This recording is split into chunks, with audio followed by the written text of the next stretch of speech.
Olá, meu irmão, minha irmã. Pode evangelizar, está no ar. E hoje vamos iniciar um episódio da Quaresma. Hoje o tema central será confissão. Hoje, para a gente conversar sobre esse tema, eu trouxe o Padre Pedro. Padre, seja muito bem-vindo. Obrigado, querido. Obrigado, Dileta. É uma grande alegria voltar aqui para me fazer presente. Quero agradecer também ao reverendíssimo Padre Elísio pelo convite e presença aqui, né, nesta tarde, para refletirmos um pouco sobre o tema da confissão, sobretudo neste tempo nosso favorável, que é a Quaresma, esse tempo de retornar a Deus, esse tempo de se colocar sobre os cuidados de Deus. Afinal, a confissão também é isso. É se colocar no colo de Deus e permitir que Deus cuide de nós. Amém. E nosso pároco, Padre Elísio. Seja muito bem-vindo, Padre. Obrigado, Júnior. Obrigado, Gilana. Com aspectos de conversão, serenidade. Padre Pedro, alegria revê-lo. Seja bem-vindo à nossa casa. E a minha parceira de bancada, Gislana. Seja muito bem-vinda. Obrigada, Gil. Padre, a gente vai, para a gente iniciar o nosso tema, eu gostaria que o senhor explicasse um pouquinho qual a natureza e o significado da confissão para nós católicos. Pronto, vamos começar olhando da seguinte forma. Quando nós nos batizamos, e a maioria de nós fomos batizados quando crianças, o batismo apaga todo o pecado.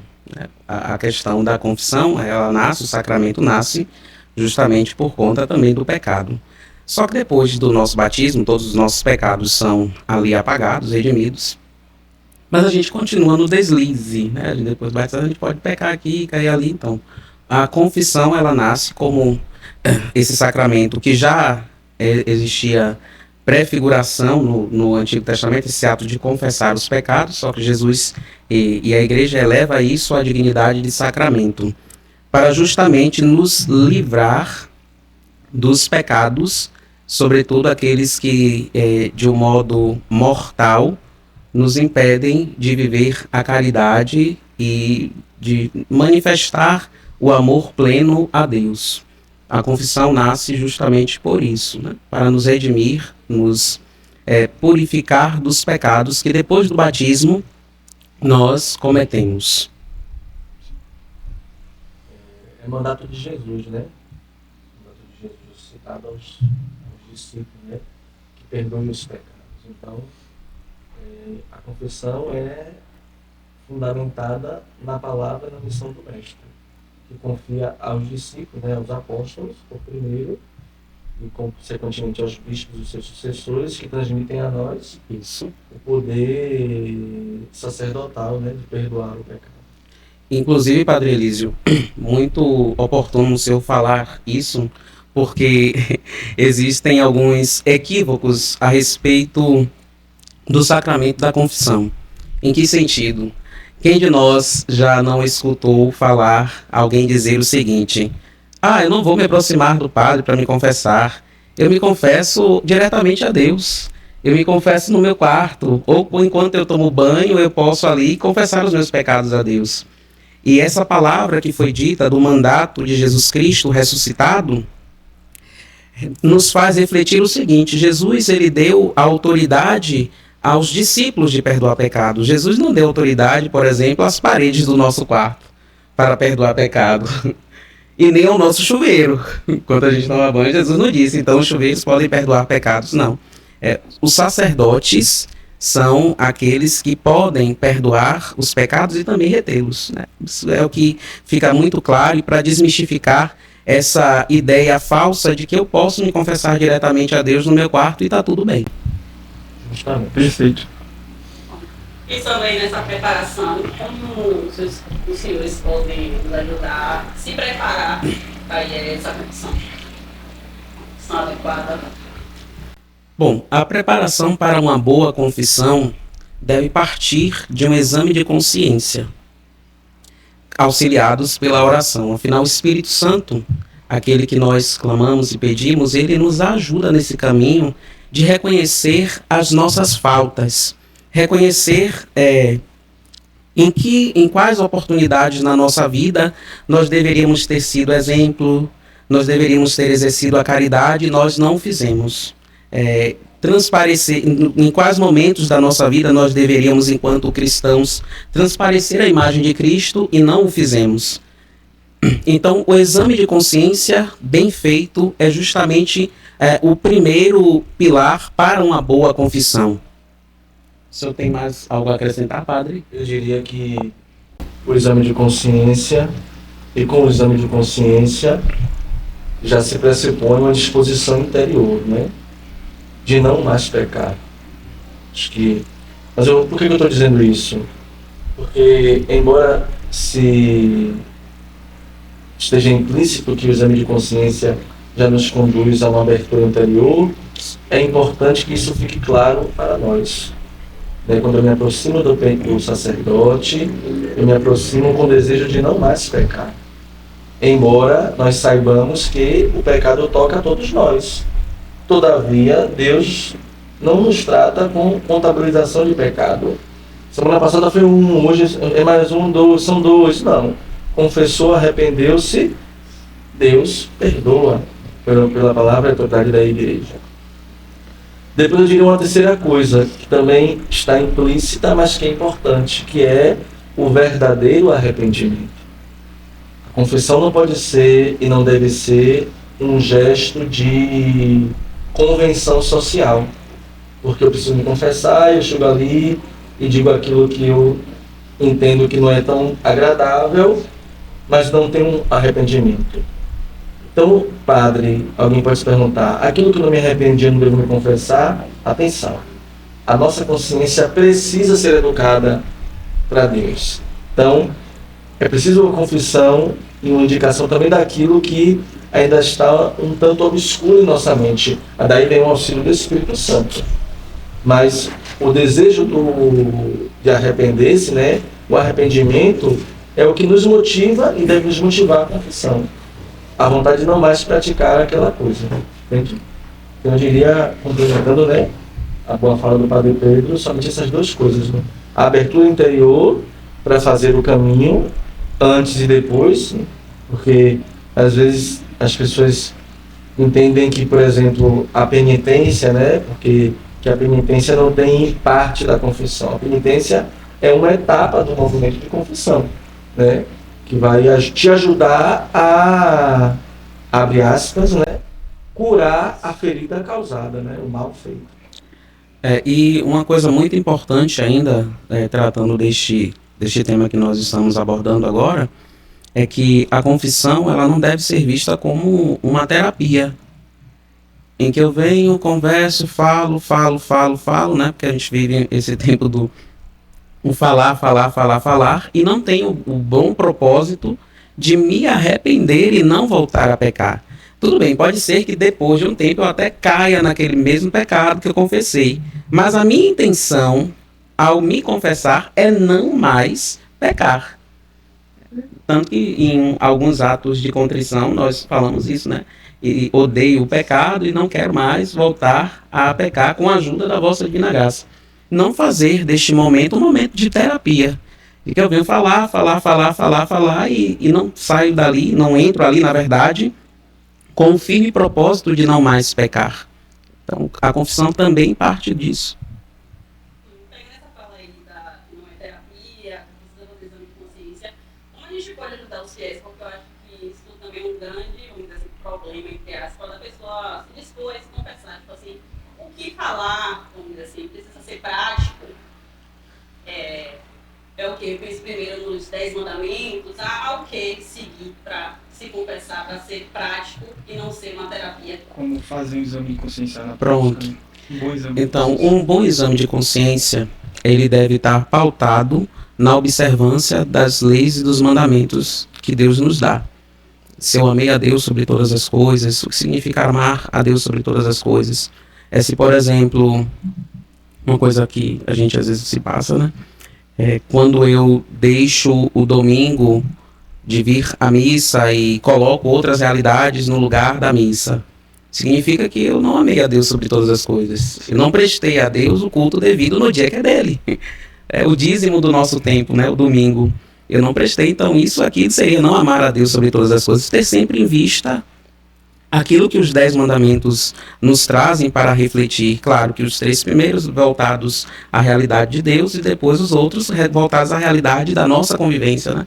Se eu pequei contra a castidade, se eu furtei, e assim sucessivamente. Então o exame de consciência parte disso. Agora, claro, com seriedade isso. Com seriedade. O que é que eu fiz? Como eu não amei a Deus? Quando, por exemplo, eu abandonei o meu irmão, quando eu passei e vi o meu irmão ali e não tinha condições e não ajudei, por exemplo. E um bom exame de consciência, ele parte da sinceridade de coração, do arrependimento e da sinceridade de coração. Se eu quero mudar, se eu quero fazer um caminho diferente, então eu olho os mandamentos e ali eu me preparo para a confissão. Porque muitos acham que a preparação para a confissão, ou melhor, que a confissão acontece tão somente na hora que eu sento aqui e começo a conversar de forma bem esporádica, assim, né? Não tem uma ordem, não pensou nada. Às vezes a gente até nota, a pessoa está ali buscando ali no fundo do poço o que fez, tentando lembrar e tudo. Mas não, ela começa do exame de consciência. Ela começa quando eu olho as minhas ações e penso, poxa, aqui eu não amei a Deus. Aqui eu ofendi meu irmão. Aqui eu feri a caridade. O exame de consciência é uma das etapas iniciais, sobretudo, para o sacramento da confissão.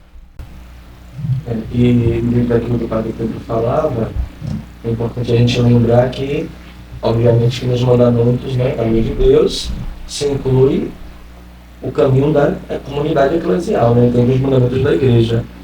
Por exemplo, uma coisa que as pessoas, às vezes, nós, né, muitas vezes não damos conta, são os pecados contra a comunidade, os pecados de nível social. Um exemplo simples, né? No nível social da igreja, se eu tomo uma atitude que depois gera um mal à comunidade, aquilo ali precisa ser confessado, né? Passar sinal vermelho, por exemplo, além de ser uma infração social, na lei de trânsito, se torna um pecado. Porque eu posso gerar um acidente passando o sinal vermelho. Se a pessoa ultrapassa o sinal vermelho, ela pode gerar um acidente, gerar uma morte, e aí vem as consequências do pecado. É claro que duas coisas são sempre importantes, e o Padre falava bem disso. Eu penso que a primeira é ter clareza do caminho que precisa ser feito, para não ficar ali tentando puxar o que não vai ser puxado. Segundo, dentro da perspectiva da clareza, do que vai ser dito. Claro que tem situações, realidades que precisam de uma ponderação maior, seja na fala, seja na escuta, seja na explicação do pecado, né? Sim. Mas isso não justifica não é uma praticidade, nós usamos uma palavra que estava na pergunta, né? Não é um desejo de praticidade a toque de caixa, né? Sentou, falou correndo, que tem que se desesperar e sair, não. A grande preocupação é não devanear, né, devagar para uma direção espiritual. Que a confissão é uma coisa, a direção espiritual é outra. Né? E aconselhamento também, isso, né? Se é uma questão de confissão, obviamente respeitando os limites, as necessidades, as particularidades, a gente acompanha como confissão. Mas ter esse cuidado para não virar uma direção espiritual, que exige mais tempo, por exemplo, que abre um pouco a reflexão, né? Até porque é direcionamento. Na confissão existe a autoacusação, eu fiz tal coisa, existe a escuta, a penitência como reparação e a absolvição, né? Os santos da igreja nos lembram, é o único tribunal que quem chega já está absolvido pela misericórdia. Por isso é importante o ato de acusação, né? O que eu fiz de errado que me conduziu à confissão? E aí uma coisa importante, uma coisa bonita, ali quando eu estava no início do ministério, nos primeiros meses, eu escutei isso de uma pessoa, né, na comunidade, e isso me animou muito, né, que subentende-se que quando a gente procura, porque aquilo já está doendo em nós. Se a gente procura a confissão é porque a gente tem consciência, e a nossa consciência de alguma forma já começa a nos acusar que o nosso ato foi um ato contra Deus, contra a igreja, contra a comunidade, e no fundo, contra nós mesmos. Lembremos aquilo que Dom Walter dizia para nós, né? naquele período, deforma a nossa dignidade de filho e de filha de Deus. A primeira coisa que Adão e Eva fazem quando se reconhecem em pecado é fugir de Deus, né? Então a confissão nos devolve a presença de Deus, de modo bonito, terno, acolhedor, etc. Perfeito. Agora, trazendo até para um ponto que talvez seja até dúvida dos fiéis que nos assistem, qual seria a prática, a frequência ideal, né, do ato de se confessar? Porque é um sacramento e qual o ponto que a igreja pede, né? E também para não banalizar também. Ótimo. Eu acredito no seguinte, o mandamento da igreja nos pede ao menos uma vez no ano. Isso porque existem os extremos, né? Tem pessoas que, eu só me confesso uma vez no ano porque a igreja pede isso. A igreja pede ao menos uma vez no ano.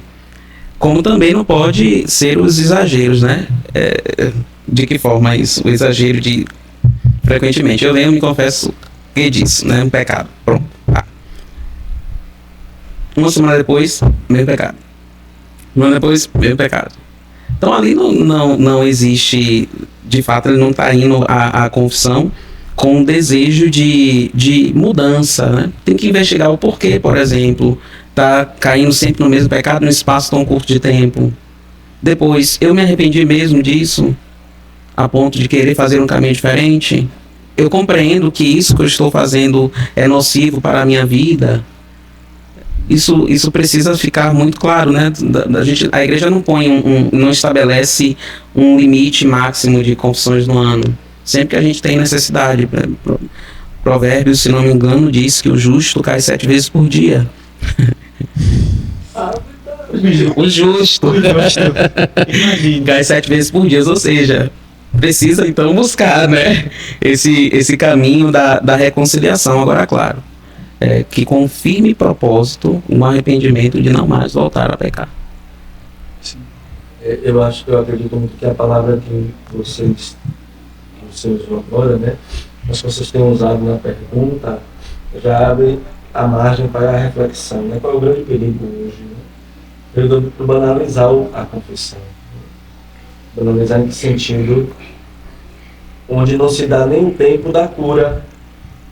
Porque você confessa, você se arrepende, você é perdoada, e você volta para viver aquele estado de graça, né?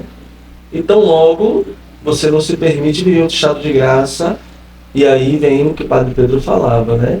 Precisa uma investigação, talvez uma direção espiritual, né? Tem situações que até a própria consciência do pecado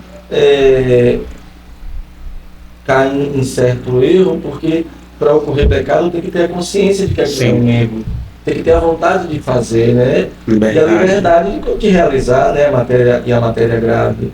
Então, por isso é sempre bom e importante uma clareza, uma abertura de coração, até na fala, e dizer, olha, tem pessoas que dizem, olha, me ajude, né? Como é que eu posso fazer? Porque lembro que uma vez, foi uma quarta-feira de cinzas, inclusive, eu estava num grupo de jovens conversando, né? Nós éramos jovens na época, não tinha nem entrado no seminário ainda, e o padre tinha anunciado, né, a data do mutirão de confissões e tudo. Nós brincávamos ali, né, que precisávamos nos confessar. E aí um brincou dizendo assim, mas eu não tenho pecado não. E aí o outro imediatamente disse assim, mas você faz tal coisa? Faço. Faz tal coisa? Faço. Faz tal coisa? Faço. Como você não tem pecado? Quer dizer, no fundo, e entra no que o Padre Pedro disse, às vezes a pessoa não tem consciência e noção de que aquilo que ela está fazendo é um pecado. Pode não ser um pecado mortal, que rompe a amizade com Deus. Isso. É um pecado genial, que vai ferindo, vai desgastando essa amizade, de modo que chega um momento que ela fique com a consciência laxa, ou tudo pode, tudo é permitido. Então, para concluir a minha fala, o que eu diria, né? A partir da minha experiência, a experiência da Páscoa e do Natal, eu penso que são momentos, a própria Igreja nos fala, né, desse olhar interior, né?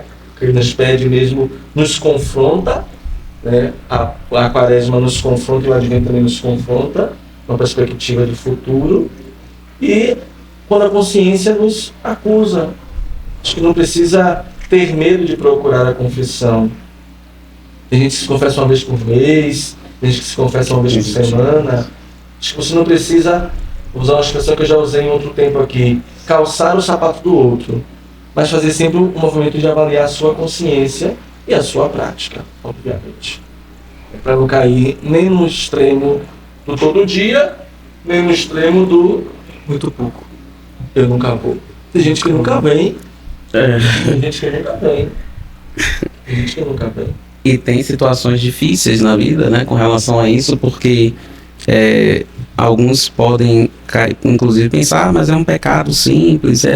Mas veja qual foi o preço do nosso pecado. O preço do nosso pecado é o Filho de Deus morto numa cruz. Então o pecado ele é nocivo. Ele é nocivo.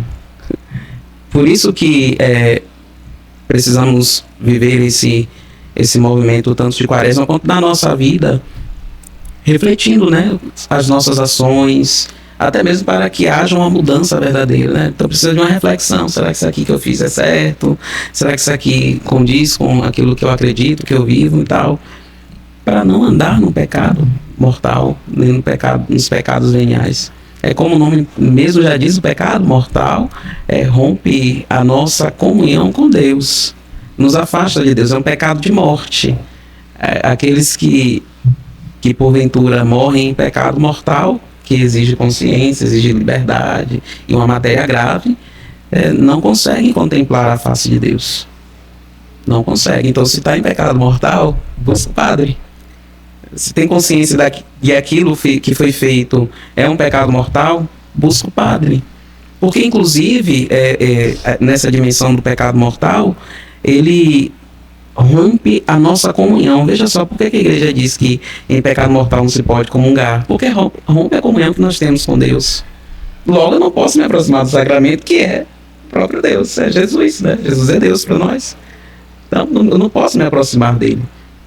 Então, daí a necessidade de não viver no extremo, né, de só me confesso uma vez por ano. Nós todos somos sujeitos aos pecados mortais e veniais. Como lembrei aqui no início, né, Provérbios, se não me falha a memória, diz que o justo cai 7 vezes por dia. Só o justo. Só o justo, né? Imagine. Imagine nós, né? Diante de realidades assim que influenciam muito os nossos sentidos, né? Diante de cenas de filmes, músicas, hoje inclusive as músicas, né, estão encaminhadas nessa questão de que nos fomentam o pecado contra a castidade auditivo, né? Por conta das letras e tudo, e mexe com a nossa imaginação, que Santa Teresa de Ávila, doutora da igreja, disse que é a louca da casa. E aí vai desordenando as coisas. Então, buscar a confissão sempre que estiver em pecado mortal e nestes tempos fortes da igreja, do Natal, da ressurreição, sempre que tiver oportunidade, que estiver andando em caminhos que não agradam a Deus, buscar a confissão. Faz bem. Perfeito. E a penitência após a confissão que persegue? Bom, penitência, ela de certo modo deve ajudar a curar os danos que o pecado trouxe na vida do penitente. Então, a penitência serve nesse caminho, ajuda nesse caminho de cura, de sarar aquilo que o pecado feriu na nossa vida, naquilo que o pecado rompeu. E é também uma parte essencial da confissão, no sentido de que a gente não pode esquecer. Às vezes o padre passa a penitência, a pessoa chega e esquece, né, daquilo que foi passado com penitência. De modo nenhum, se não faz a penitência, não, tem que fazer. Se não fizer penitência, não valeu a confissão. Pelo amor de Deus. Não valeu. Então a penitência tem esse objetivo de ajudar a curar a ferida que o pecado trouxe, a reparar, de certo modo, a ferida que o pecado trouxe na vida do penitente.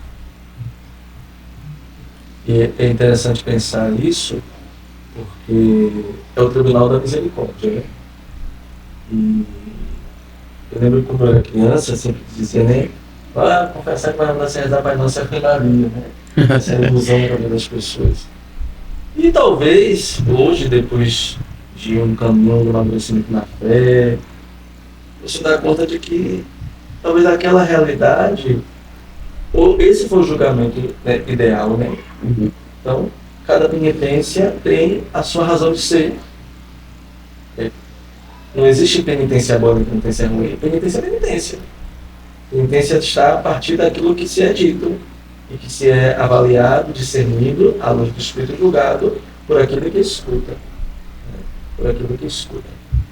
E eu penso que existe aqui uma outra coisa, né, que é tão grave quanto, que é sobre a questão da penitência, que é a supervalorização de uma coisa ou de outra.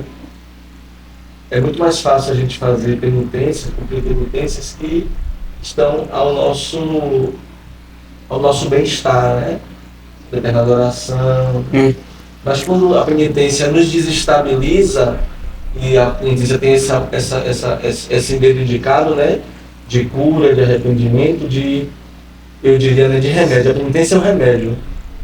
A ferida está ali, a penitência vai nos ajudar a modelar a curar aquele remédio, né?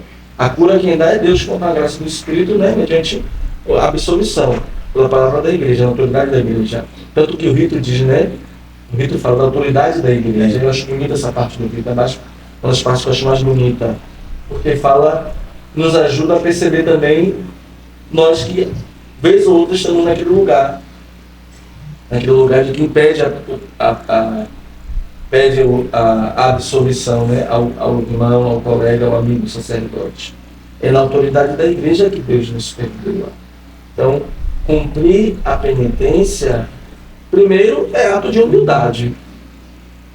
Eu reconheço que o que eu fiz não é bom, então eu tenho que reparar de alguma forma. Então, a penitência me ajuda a reparar. Humildade. Depois, é ato de fé. É um ato de fé. A confissão é um ato de fé. E aí eu insisto sempre, né, na dimensão ampla do olhar sobre o pecado. Para a gente não diminuir o pecado àquilo que é somente os que são capitais. Existem pecados, atitudes de pecado e posturas de pecado e palavras que comovem e propõem pecado nos vários âmbitos da nossa vida. Então, para concluir, eu diria que, conforme o padre já disse, a penitência tem função curativa, de nos educar. E a gente retoma aquela coisa da consciência, né? Como a nossa consciência também foi ferida pelo pecado, a penitência vai nos ajudando a modelá-la, dizendo assim, olha, isso aqui é para Deus, isso aqui é contra Deus. Busca o bem e evita o pecado. Busca o bem e evita o pecado. Busca o bem e evita o pecado. Entendeu? Sim. E não correr da penitência, né, padre? Não correr jamais. Tem gente que tenta negociar, às vezes, a penitência. Tem. Não pode ser outra coisa, não, meu filho, é isso que você precisa fazer. Infelizmente, porque na verdade é um remédio amargo, né? É. Remédio amargo. A confissão é uma graça, mas a penitência é um remédio amargo.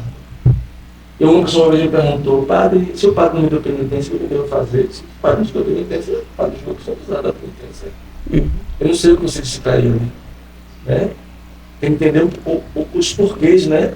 E assim, eu acredito até para dizer uma coisa, que a vida sacramental não é uma, como é que eu posso dizer, uma prova onde 2 e 2 são 4, entendeu? Sim. Nós estamos falando da ação de Deus, né, na vida das pessoas. Tem sentimento, tem afeto, tem postura, tem isso, tem aquilo, tem a abertura interior, tem aquilo que é dito, tem aquilo que é guardado. Não é uma caixa pronta, e assim, olha, isso aqui é isso aqui. Não, né? Nós somos muito mais do que isso. Dentro desse gancho, né, que os senhores falaram, gostaria que os senhores falassem sobre como que as pessoas, em alguns casos, veem a confissão como um martírio, né? Só que puxando para essa dimensão de cura, que é o necessário, que é o caminho que o fiel passa após a confissão. Eu diria que a confissão, ela parte... Eu gosto mais da palavra heroísmo. É porque você reconhecer algumas faltas diante da pessoa, porque tem pecados que a gente se envergonha de ter cometido, né? Então exige esse heroísmo de reconhecer que pecou, que errou. Claro que a dimensão de cura do sacramento está porque o pecado nos fere a nossa relação com Deus. Por isso que ele se enquadra nos sacramentos de cura, porque nos fere o pecado, nos distanciando de Deus. O Padre Elísio trouxe muito bem a imagem do Éden e de Adão e Eva, os nossos primeiros pais. Veja que a consequência do pecado de Adão e Eva é o distanciamento de Deus. Isso se manifesta quando eles saem do Éden. Antes andavam com Deus durante as tardes, depois não. Tem vergonha. Perdeu o chá da tarde. Perdeu o chá da tarde. Então, nos afastarmos de Deus significa nos afastar daquele que é a razão da nossa vida, daquele para o qual a nossa vida caminha. Nós viemos de Deus e caminhamos para Ele. Então, isso é muito nocivo para nós, porque, por exemplo, se nós pensarmos o que é o inferno, antes dessa dimensão de afastamento, de um lugar de fogo, etc., é um distanciamento de Deus. É um distanciamento de Deus. É a alma que não se comunica com Deus. Rompe esta ligação de modo definitivo com Deus. Então isso gera feridas, porque nós não somos aquilo que estamos vivendo, que é o pecado. Nós somos chamados à vida da graça, à vida de Deus. Então por isso que o sacramento tem essa dimensão de curar. Curar o quê? Curar essa nossa comunhão, restaurar a nossa comunhão com Deus, nos ligar de novo a Ele, devolver a dignidade de filhos de Deus, voltarmos a caminhar na vida da graça, sobre a luz de Deus, sobre o querer de Deus, embaixo das mãos de Deus. Então o sacramento tem essa dimensão de cura. Eu complementaria retomando os sacramentos de cura, né? Que é a unção dos enfermos e a confissão. E interessante perceber, né, como o Espírito age na igreja de maneira perfeita e plena, né, o sacramento da iniciação cristã, batismo, eucaristia e crisma, né, que nos introduz na vida da graça. Resgata o batismo, né, resgata, nos faz filhos, perdoa o pecado. Os sacramentos de cura, a unção dos enfermos e a confissão, que são os sacramentos que acompanham o caminho nosso. E os sacramentos da missão, né? O matrimônio, a ordem, para o serviço, né? Os sacramentos do serviço. Os sacramentos de cura são os sacramentos intermediários. Por quê? Porque acompanham todo o processo da vida. Você iniciou o caminho e mesmo depois de ter feito a escolha pelo serviço, você continuará utilizando deles. O batismo, você se batizou uma vez, mas se batizou. É indelével, imprime caráter, marcou a alma. Para sempre. Para sempre. A crisma pela mesma forma. A Eucaristia é o alimento da eternidade, né? Então, acompanha, é comida, né? É alimento. E os de cura da mesma forma. A confissão vai acompanhar você até o dia que Nosso Senhor te chamar. E queira Deus que quando Ele te chame, você esteja confessada. Exatamente. Confessada ou confessado, né? Para dizer assim, e aqui está a beleza para mim, né? Não é um sacramento que se conclui, é um sacramento que se desvela, como os outros também, mas esse de modo muito, muito mais visível, né? Você, matrimônio assumido de maneira ordeira, de maneira justa, de maneira plena, né? É um sacramento para a vida, né? Ninguém fica casando todo dia, toda hora. Mas a pessoa pode ao menos 3 vezes no ano se confessar, se reconhece que fraquejou, que falhou, pode fazer como um filho pródigo, né? Vou voltar para a casa do meu pai. Essa imagem é muito bonita. Aliás, as 3 parábolas da misericórdia, né, onde essa parábola se enquadra, nos falam desta dimensão, né, de retorno. E nos falam da outra dimensão, e vocês na pergunta, né, que é a dimensão da cura, que é a alegria do Pai em acolher. Eu acho muito bonito quando o Nosso Senhor diz: haverá muito mais festa por um pecador que se converte. Porque tem o movimento do retorno, do reencontro, a capacidade de acolhida novamente. Então, é cura porque nos devolve, né? Nos toma novamente, nos refaz. E eu concluiria dizendo: e se nos refaz, nos cura. Como aquela canção que a gente canta de vez em quando aqui, né? Tua presença cura todas as feridas que causei, todas as feridas que fizeram em mim, Senhor. E aí vem um dado bonito, e eu concluo minha fala, bicho, mas derrubar o microfone. Vem um dado bonito que é o perdão, né? A confissão está ligada ao perdão. E o perdão é um grande bem para quem oferta. Na confissão a gente pede o perdão de Deus. E Deus nos oferta o perdão. E à medida que a gente recebe de Deus o perdão, a gente é convidado a propagar o perdão, né? Claro, não confessando um ao outro, mas sendo instrumento de misericórdia, de reconciliação, de acolhida, de recomeço, com aqueles que conosco trilham o caminho da comunidade. Inclusive, uma das coisas que ajudam, né, nessa dimensão da cura que o sacramento traz é o segredo de confissão, né? O padre não faz segredo não só para propagar a vida do outro, não. É para dar ao outro a oportunidade de se curar dos pecados que foram confessados, né? Daquilo que ficou de ferida. E que a graça de Deus ali toca. O que me impressiona e que me encanta no sacramento da reconciliação, porque nele se mostra um novo de Deus.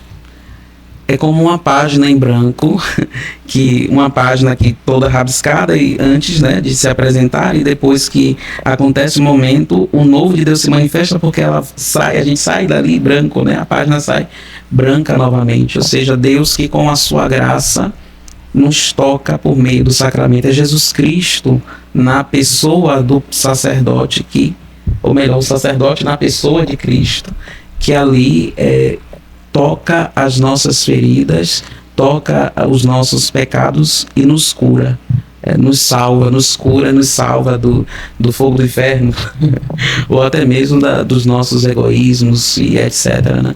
Então eu acho muito bonito isso no sacramento da reconciliação, como o novo de Deus se manifesta, o como Deus ele é acolhedor conosco diante da sinceridade do nosso coração. Ele não gosta dos corações soberbos, que são cheios de si, né? Mas aquele coração que se demonstra humilde e reconhece: Senhor, eu pequei, eu quero o perdão, eu quero ser curado, eu quero ser tocado pela tua misericórdia. Diferente dos tribunais que nós temos hoje, ele nos acolhe no seu colo, ele nos põe no colo e nos reconduz de volta a casa, que é essa experiência do filho pródigo. Quando ele se apresenta ali diante do Pai: eu não quero ser tratado como teu filho, mas tão somente como um dos teus empregados. É a figura de fato de Deus, né? Que nos toma e nos reconduz para o nosso lugar. Qual é o nosso lugar? De filhos dele. Em todo o nosso podcast a gente tem um momento de interação, e esse foi chamado de Pode Vigiar. E nesse a gente pede para que os senhores deixem alguma mensagem para os nossos fiéis acerca do nosso tema aqui. O senhor quer começar, Padre? Bom, do complemento. Que horror. Sobre o pode o quê? Vigiar. Pode vigiar. Ah, forte. Ela pode rugir, né? Tá se adequando ao tempo. A cada tema. Muito bom. Não dá mais, você pode aleluiar. Vejam só, eu quero deixar como registro, né, desse podcast, desse nosso momento de reflexão, para nós católicos que vivemos esse tempo propício para buscar ao Senhor, buscar a sua misericórdia, buscar a sua graça, a importância de conhecer o sacramento, saber aquilo que nós vamos experimentar, celebrar, aquilo que nós vamos celebrar no sacramento. Isso claro, para nos ajudar a fazer uma boa confissão, para não confundir confissão com confissão de vida. Às vezes as pessoas se aproximam, não, eu quero confessar minha vida ao Senhor. E aí vem falar do outro, né? E joga a culpa do outro, no outro, no outro. E compreender que neste momento deve ser a minha vida a ser tocada pela graça de Deus. A minha vida a ser tocada pela misericórdia de Deus. E que cheguemos a este sacramento com abertura de coração para acolher o novo de Deus para nós. Se confessem sempre que possível, busquem viver na graça de Deus sempre, afinal nós somos chamados para isso, para a graça de Deus. Somos filhos dele e o sacramento nos devolve essa dignidade de filhos andando na graça de Deus. Eu somente quero aproveitar o momento para agradecer também ao Padre Pedro, né, pela oportunidade. Pode Vigiar também nos pede isso, né? Nós estamos nesta semana, cada semana da Quaresma, a gente vai assumindo como um paróquia uma penitência. E uma das semanas a penitência foi dizer das virtudes das pessoas. E assim nós queremos também agradecer ao Senhor, né, pela virtude da disponibilidade. Ajudar-nos com este tema, um tema delicado, porque trata do interior, né, de cada um de nós. É um tema que ainda, sob certo aspecto, para muita gente é tabu. Falar de confissão é falar daquilo que é guardado, daquilo que é protegido, daquilo que é, para muitos, né, causa de dor, porque as pessoas trazem, de fato, aquilo que rasga o coração diante de Deus. Então, agradecer ao Senhor pela oportunidade e para os nossos paroquianos, nossos ouvintes, nossos telespectadores, dizer que não tenham coragem, não tenham medo. A confissão é o sacramento da misericórdia. Nós não estamos aqui para julgar, até porque, nunca esqueçam disso, nós, os padres, somos os primeiros a fazer a confissão. Uma vez alguém disse assim, padre, se confessa, disse, talvez mais do que todo mundo, porque a missão é exigente, né? E também nós precisamos, o livro de Hebreus, se não tinha enganado, né, que usa a expressão, né, tirado do meio do povo para o serviço do povo, né? Nós trazemos esses tesouros em vasos de barro. E aqui está, por exemplo, um dado bonito da confissão, né, do sacramento da reconciliação. Nós precisamos buscar uma outra pessoa. Nós, por nós mesmos, não bastamos. E eu diria que a confissão tem essa dimensão essencial do encontro. Eu preciso, Padre Elísio, que posso atender e escutar a confissão da comunidade, preciso buscar um outro sacerdote que possa me escutar também. Deus se utiliza, né, nos faz instrumentos, mas nós somos instrumentos sempre para o outro. Eu não posso ser instrumento para mim mesmo. Eu não posso eu posso me arrepender, mas eu não posso me absorver. Eu preciso de uma outra pessoa. Isso é bonito, né? Porque tira de mim, tira de nós qualquer ideia absurda de prepotência relacional. Eu posso, eu não posso. Deus pode. Comigo, Deus pode em mim, e Deus pode, como eu costumo dizer para vocês na homilia, apesar de mim. Perfeito. Por hoje, nosso Pode Evangelizar fica por aqui. Gostaria de agradecer ao Padre Pedro pela presença e pelas palavras. Muito obrigado, Padre. Disponha, sempre tiver oportunidade, tiver livre, eu posso ajudá-los, né? Ajudar também a rezar. Eu gosto disso, acho que me fiz melhor. Fui feito um sacerdote para isso. É um dos sacramentos que eu mais gosto, de atender confissão, porque é a experiência da misericórdia de Deus.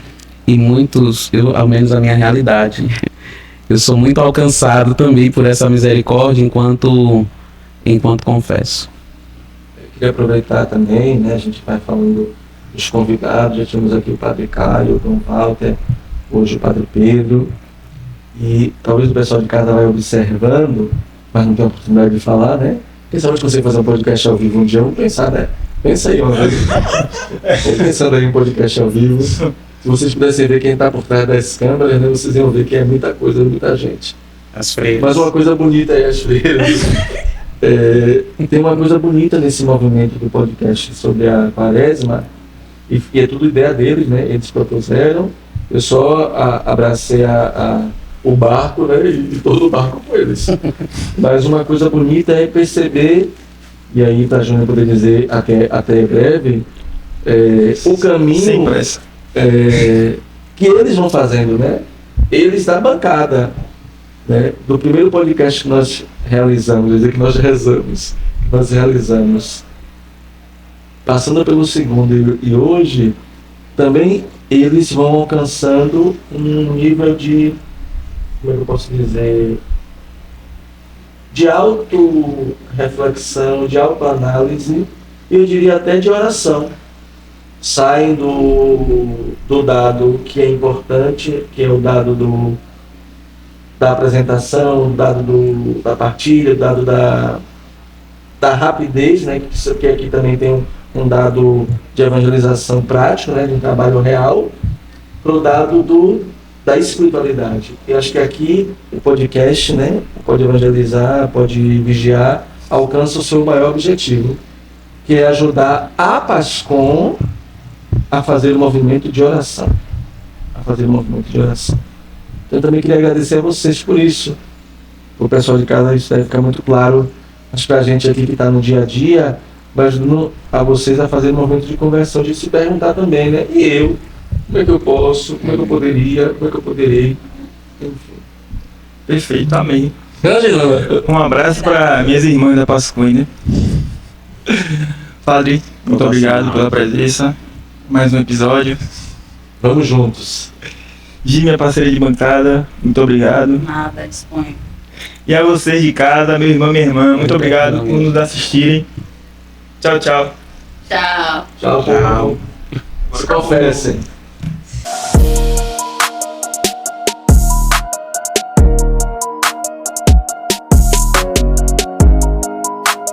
Parabéns. Hoje é você dia que dia das Mas coisas. o padre que já estreou no nosso podcast como jornalista. Agora é padre. É verdade. Era ninguém, né? Eu não tive voz nem vez neste dia. Eu sentei aqui ali lutando.